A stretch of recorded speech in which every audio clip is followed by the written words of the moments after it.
Anthony walked slowly through the busy flea market.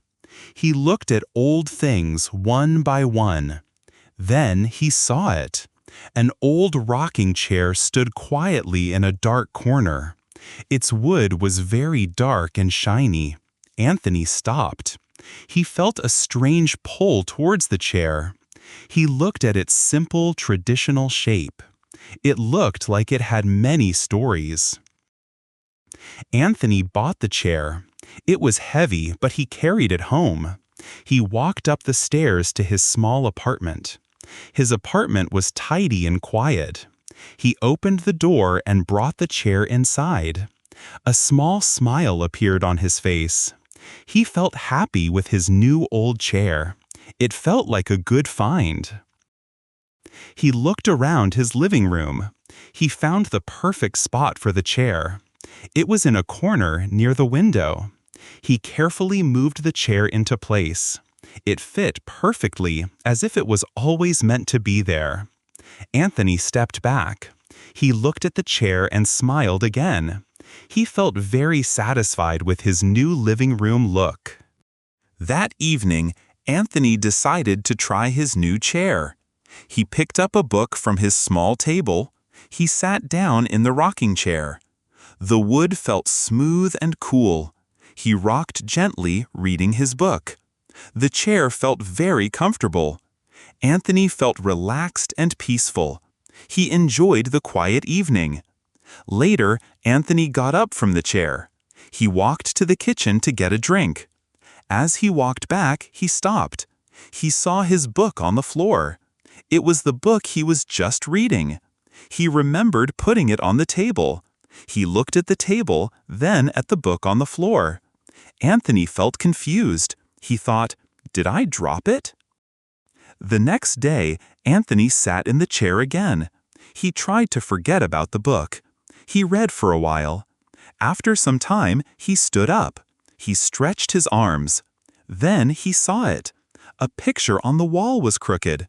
It was a small framed picture. He knew it was straight before. Anthony felt a little unsettled. Anthony walked to the wall. He straightened the picture carefully. He made sure it was perfectly straight. Then he turned and looked at the rocking chair. His eyes were wide. A worried look crossed his face. He felt a strange feeling. He thought about the book and now the picture. He wondered if the chair was somehow connected. Despite his worry, Anthony decided to sit in the chair again. He wanted to understand. He slowly sat down. He closed his eyes. A very deep and heavy relaxation came over him. It was not normal. It felt strange and powerful. His body felt very heavy, almost stuck. He could not move easily. Suddenly, Anthony opened his eyes. His gaze went to the blank television screen across the room. In its dark reflection, he saw something. A tall, dark shape stood right behind him. It was like a shadow, but too real. His heart jumped.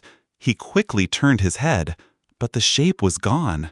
It vanished instantly. Anthony jumped from the rocking chair. He stood up very fast. He looked around the room quickly. The room was empty.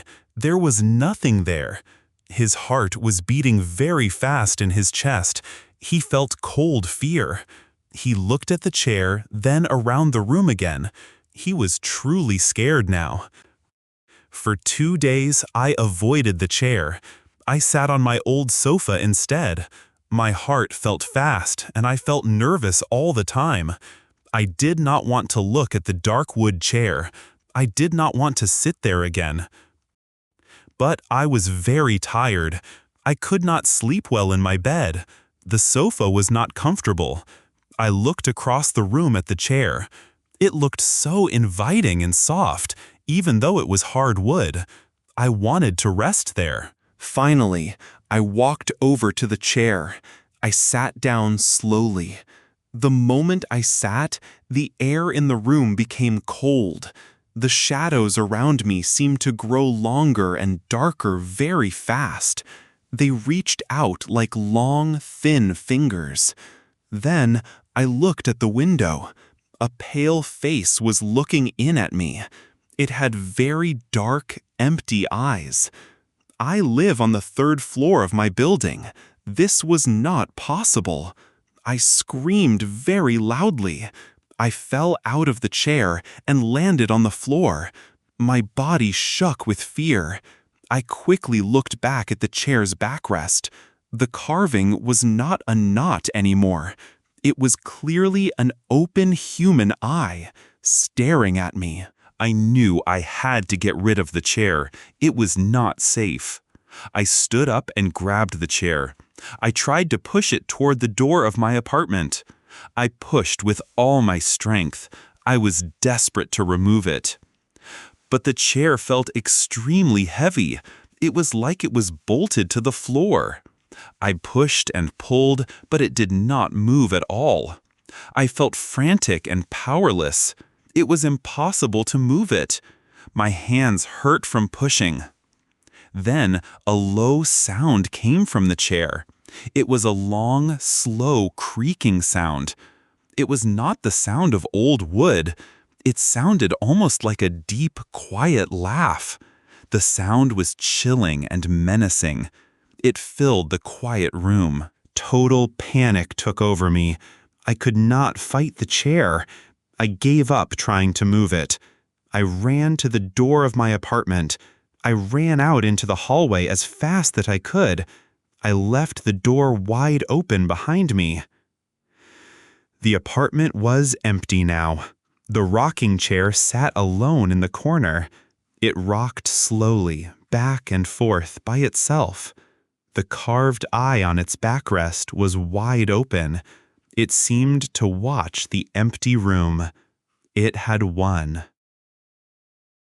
Si te gustó el video, pon me gusta, suscríbete y activa la campanita para ver más historias.